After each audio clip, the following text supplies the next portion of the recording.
हम मैथिली शरण जी गुप्त की कविता मातृभूमि की व्याख्याएं देख रहे हैं। हमने अब तक देखा कि मातृभूमि की गोद में पलकर हम बड़े हुए हैं। जो भी हमारे जीवन में उल्लास है, आनंद है, सुख है, सब उसी की अनुकंपा के फलस्वरूप है। हम मातृभूमि से ओरिण नहीं हो सकते। उसी ने हमें प्यार दिया है, अनुराग दिया है। वह हमारे जीवन के संदर्भ में जितने भी सुख हैं उन सुखों को वही देती है। उसी से पाकर हम खुशहाल हैं। वह अन्न कण हमें देती है, जल कण हमें देती है। उस माँ की गोद में रहकर हम अत्यंत ही प्रेम पुलक जीवन व्यतीत कर रहे हैं। हमारे हृदय में जो अनुराग है, हमारे हृदय में जो प्रेम है, उन सब का तत्व भी हमारी यही माता है। असल में हम अपना समूचा जीवन भी यदि न्योछावर कर दें तो हम इस माँ के उपकार से उऋण नहीं हो सकते। अब आगे के अंशों की व्याख्याएं हम देखेंगे।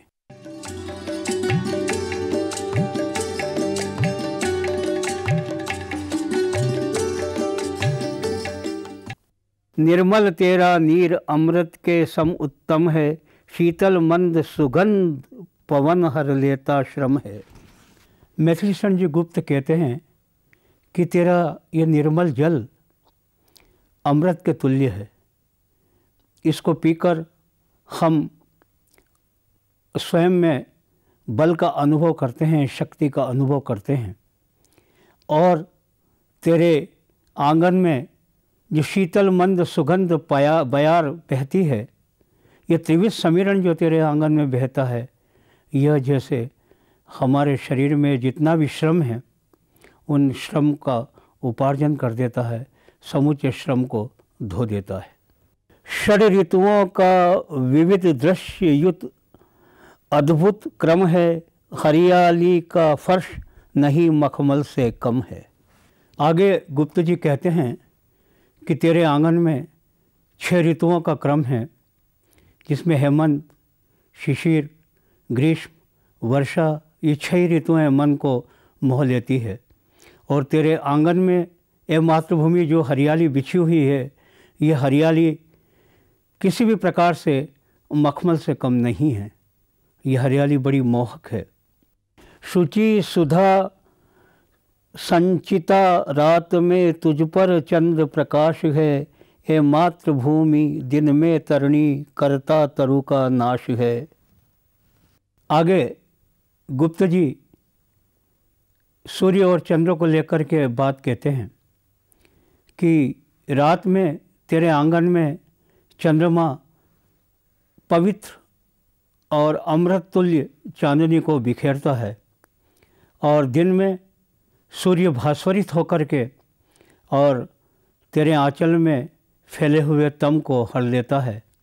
इस प्रकार से सूर्य और चंद्रमा एक और जहाँ अमृत रूपी चांदनी बिखेरता है, वहीं सूर्य तेरे आंगन में फैली हुई तमिश्रा को हर देता है और तुझे प्रकाशित कर देता है।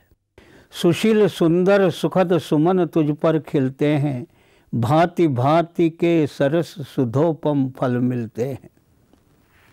गुप्त जी कहते हैं कि मातृभूमि तेरे आंगन में नानाविध प्रकार के पुष्प खिलते हैं, जिससे तेरा अंग अंग सुगंधित, तेरा पोर पोर सुगंधित हो जाता है, सुगंध से भर जाता है। और तेरे आंगन में कितने ही मीठे, कितने ही मधुर फल तेरे आंगन के अंदर उपजते हैं। तो फल और फूल दोनों अत्यंत ही व्यापक रूप में तेरे आंगन में दिखाई पड़ते हैं। औषधियाँ है प्राप्त एक से एक निराली, खाने शोभित कहीं धातु वर रत्नों वाली। गुप्त जी कहते हैं कि फल फूली नहीं, तेरे आंगन के अंदर कितने ही किस्म की धातु है। हीरे जवाहिरात अनमोल रत्न तेरे आंगन में छुपे पड़े हुए हैं, तेरे आंगन में बिखरे पड़े हुए हैं। और कितनी ही खदानें तेरे आंगन के अंदर है, जिसमें जितने भी धातु हैं और जितने भी आवश्यक सामग्रियां हैं, वो सारी सामग्रियां तेरे आंगन से हमें प्राप्त होती है। और इस प्रकार से तेरी खाने खदानों में जो रत्न छिपे हुए हैं, इन रत्नों को पा करके यह देश माला माल है। जो आवश्यक होते हमें मिलते सभी पदार्थ है, ए मातृभूमि वसुधा धरा तेरा नाम यथार्थ है। गुप्त जी बताते हैं कि फल, पुष्प और खानों में छुपे हुए रत्न और इसी प्रकार से जो भी हमारी जीवनोपयोगी सामग्रियां हैं, वो सारी की सारी सामग्रियां तेरी कोख में पलती है। सारी सामग्रियां तेरी खानों खदानों में विद्यमान हैं। यानी जितनी भी आवश्यकता हमें जीवन को लगती है, वह सभी तुझ में व्याप्त है। वास्तव में तू देने वाली है और ए मातृभूमि तेरा नाम यथार्थ है रूप में है कि तू सबको अपनी कोख से आवश्यकता अनुसार वस्तुओं को प्रदान करती है। दिख रही है कहीं दूर तक शैल श्रेणी, कहीं घनावली बनी हुई है तेरी वेणी। आगे गुप्त जी कहते हैं कि तुझ में असंख्य पर्वतमालाएं यहाँ से वहाँ तक फैली हुई है। कितनी ही पर्वत श्रृंखलाएं, कितनी ही पर्वतों की श्रेणियाँ तेरे आंगन के अंदर अपना मस्तक ताने खड़ी हुई है। और ये जो घनावली, कितने ही बादल यहाँ पर समय समय पर आते हैं और बिल्कुल घटाटोप बादलों का समूह यहाँ दिखाई देता है, इन पर्वतों की श्रेणियों में लिप्त होता दिखाई देता है। ऐसा लगता है कि मानो तेरी वेणी फैली हुई है। नदियाँ पैर पखार रही है बनकर चेरी, पुष्पों से तरुराज कर रही पूजा तेरी। आगे गुप्त जी कहते हैं कि तेरे आंगन में कितनी ही नदियाँ हैं और ये नदियाँ मानो तेरे चरणों की दासी बनी हुई है और कितने ही पूजाओं के फूल लेकर के ये तेरी पूजा करने के लिए उद्यत जान पड़ती है। निसंदेह हमारा देश विभिन्न नदियों का देश है और विभिन्न नदियाँ मानो अपनी मातृभूमि के श्री चरणों की दासी बन करके हमारे देश में बहती रहती है और पूजा की थाल मानो सजा सजा करके हमारी मातृभूमि के श्री चरणों की वंदना करती रहती है।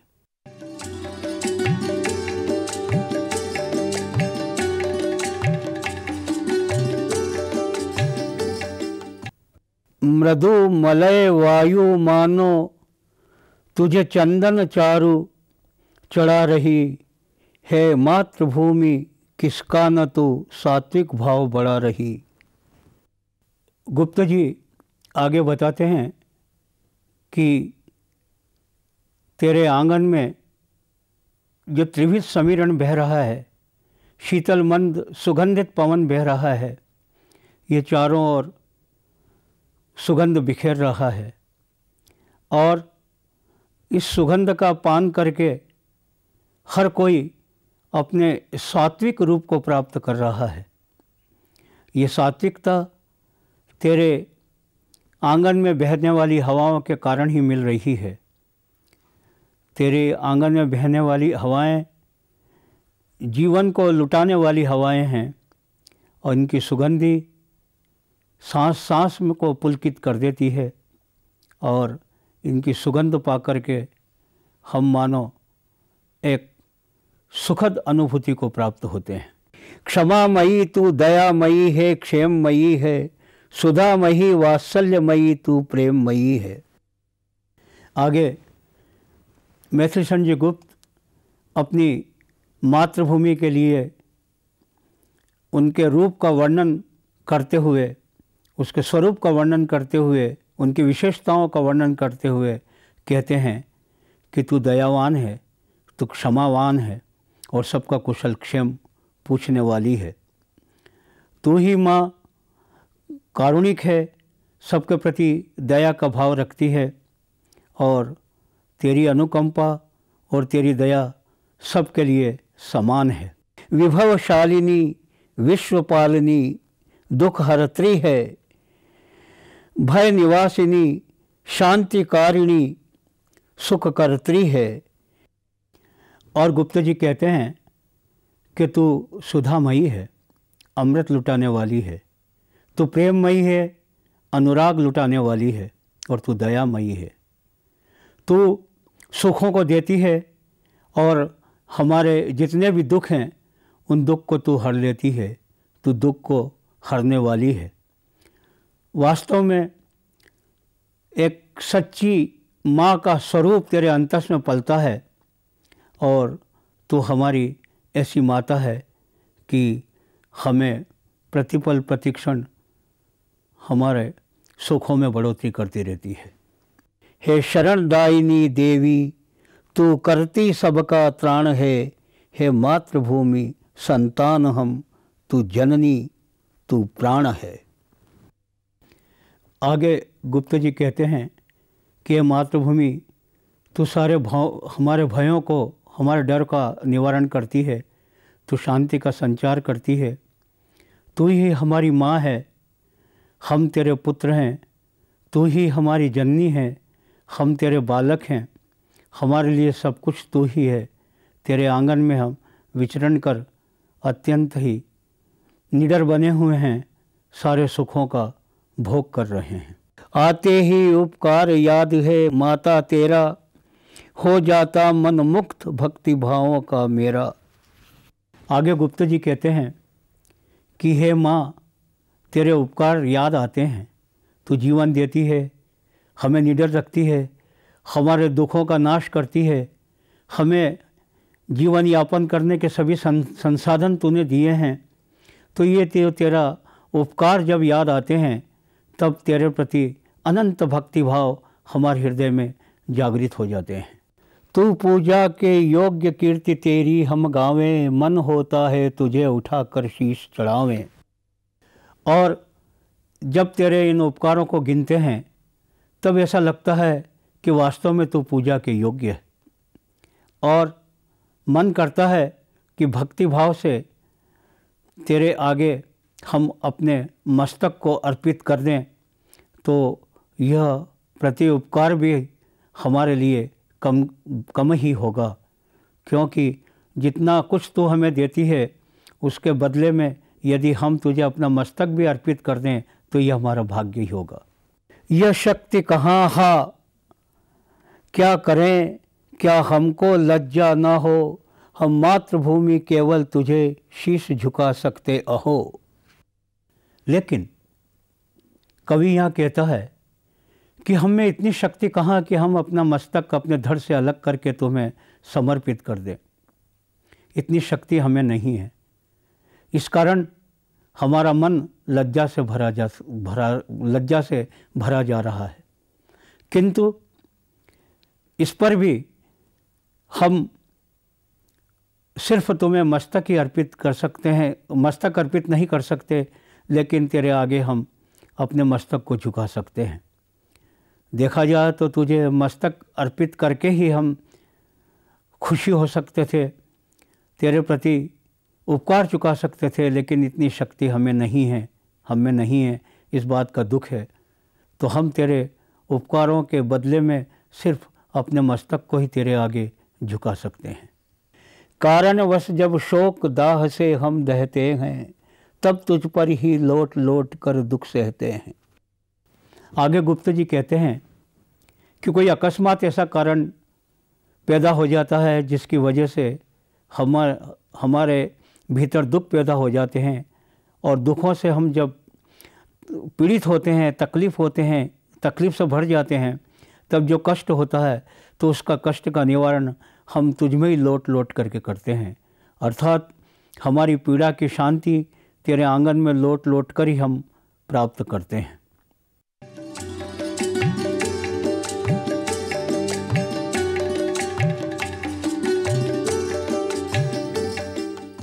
पाखंडी भी धूल चढ़ाकर तन में तेरी, कहलाते हैं साधु नहीं लगती है देरी।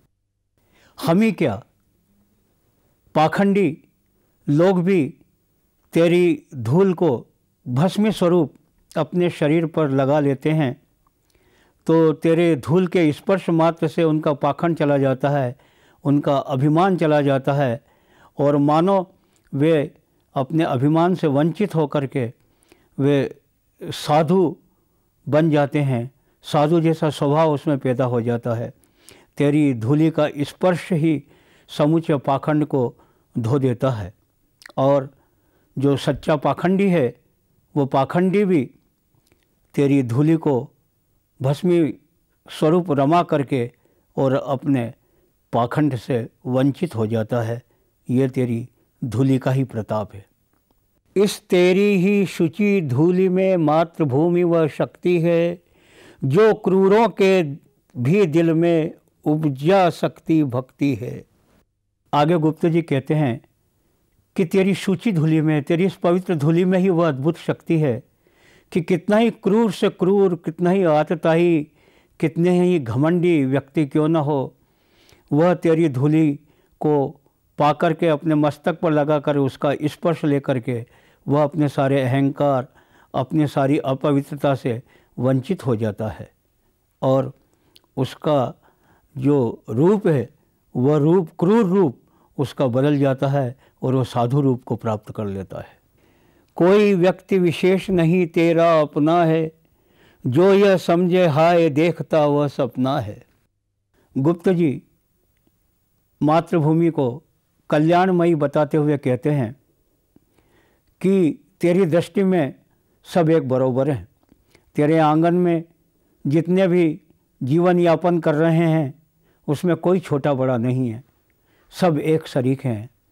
सबके प्रति तेरी समदर्शी है, सबके प्रति तो समदर्शी है, सबके प्रति तेरी समान दृष्टि है।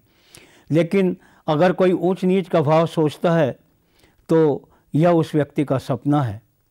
जिस प्रकार से सपना सपना ही रहता है, वह साकार रूप में कभी परिणित नहीं हो सकता, ठीक इसी प्रकार से तेरी आंगन के अंदर हम सब एक जैसे हैं और हम सब के प्रति तेरी समान दृष्टि है।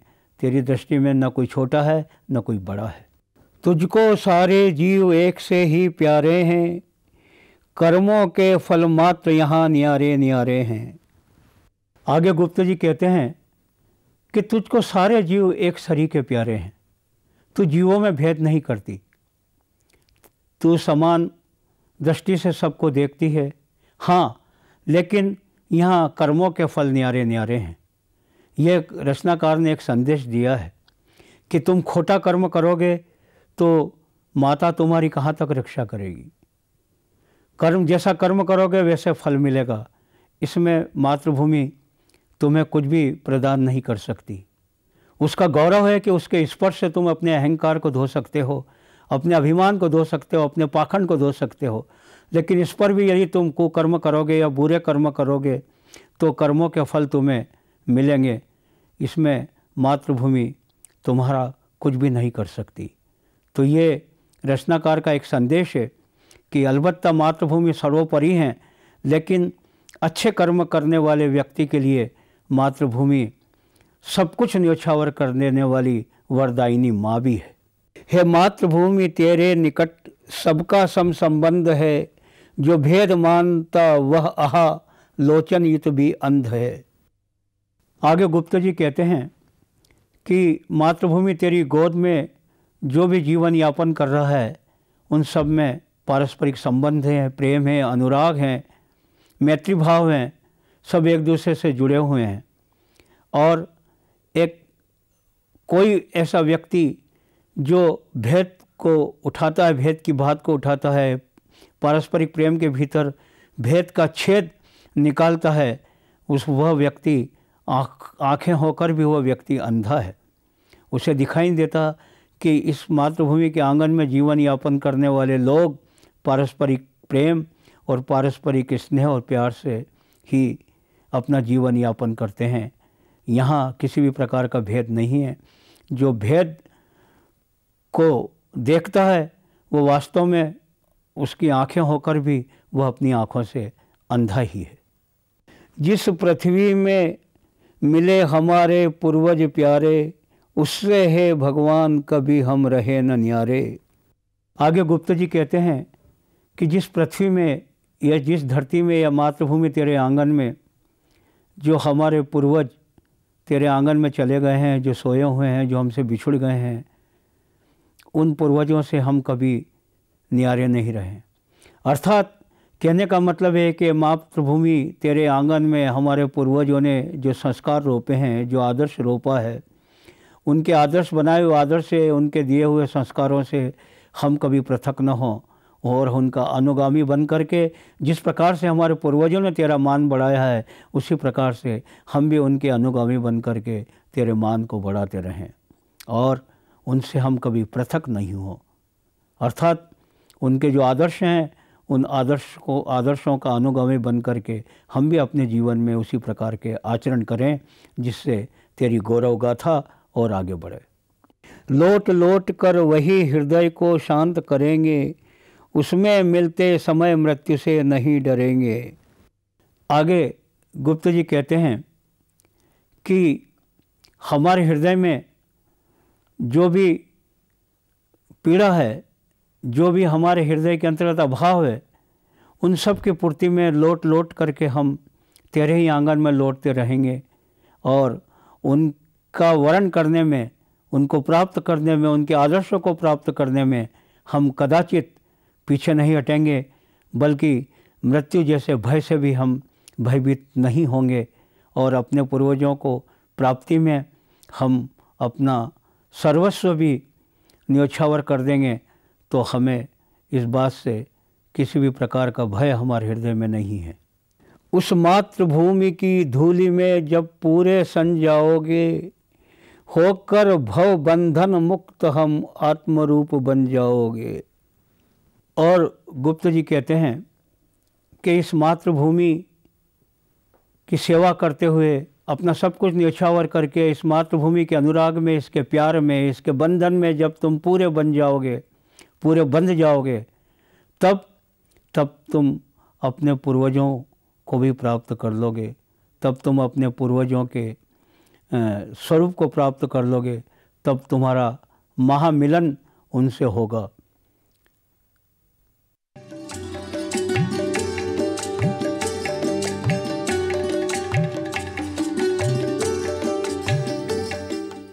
इस प्रकार मैथिली शरण जी गुप्त की मातृभूमि रचना के माध्यम से हमने जाना कि मातृभूमि में अनेक अनेक रत्न है, अनेक अनेक हमारे जीवन को सुखमय बनाने वाले उपक्रम हैं, हमारे जीवन को धन धान्य से पूर्ण बनाने वाले, हमारे जीवन में सुख शांति का संचार करने वाले, हमारे जीवन में अभिमान को धोने वाले, हमारे जीवन में अहंकार को मिटा देने वाले और स्वजनों के प्रति पारस्परिक अनुराग जगाने वाले कितने ही तत्व हमारी मातृभूमि के अंदर बसे हुए हैं।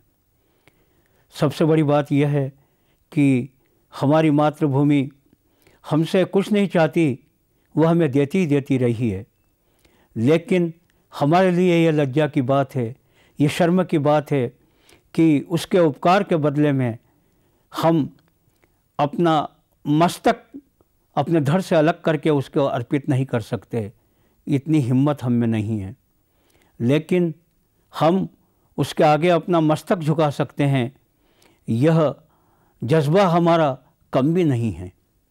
और इसी अर्थ में हम अपनी मातृभूमि के उपकार के बदले में प्रति उपकार को प्रस्तुत कर सकते हैं। गुप्ता जी ने अपनी इस कविता में जो मातृभूमि का श्रेष्ठ है, जो मातृभूमि का अनुकरणीय है और जो मातृभूमि का वंदनीय स्वरूप है, उन समूचे स्वरूप की व्याख्या कर भारत माँ के स्वरूप को, उसकी कीर्ति को हमारे सामने प्रस्तुत किया है।